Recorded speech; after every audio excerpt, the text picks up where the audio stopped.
Isla Bulmer, the Claremont star.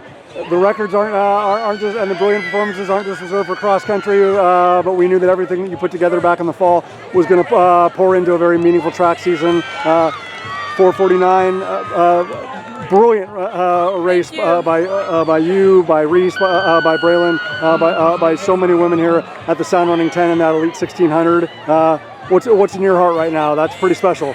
I'm so excited. I had a really hard race last week, and I was actually taken out of this week because we weren't thinking I was doing very awesome, and I was like, no, I feel like I need to try and PR, and I'm so glad I did. This was awesome.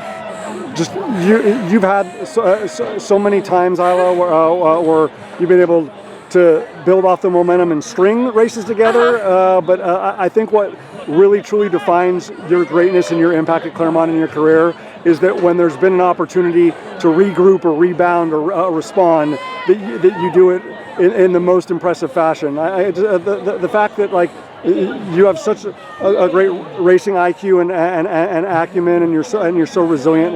When you've had those times where you've had to pick yourself up before, and you have, I know you were incredibly motivated coming in tonight, but did that also give you kind of optimism and reassurance that it's like, I've done this before, I can do it again? Yeah, definitely. Thinking about season last year, thinking about some of the workout splits I've been hitting, it's like, okay, I can do it in practice. It feels easy. I just need to get in that mindset here and do it when it matters. For a woman who has done as much as you have, from 800 all the way up to 5K over hill and dirt and trail. What especially on March 28th? This isn't in May in the postseason, Isla. What does sub 450 mean to you? Oh my goodness, I'm so excited. Last year I ended with a 450 as my very last race. So just knowing that I have time to grow, especially going into CIF and that kind of stuff, very exciting to think about, especially being my senior season.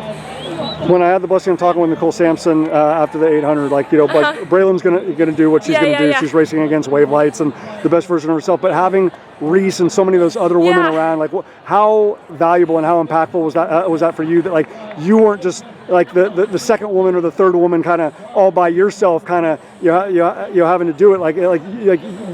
You were involved in a battle and a competition that seemingly elevated 3, 4, 5 women. Definitely. I mean, especially now that I've been running the past few years with these girls, and I kind of I don't know, see them every weekend, I guess, and get to race against them. Going to lap 2, 3, and just being in the middle of the pack is always reassuring. Just okay, when we're all doing it together, it feels easier. I'm just gonna ride off the adrenaline and momentum that's coming my way. Isla, congrats, well deserved. Thank you.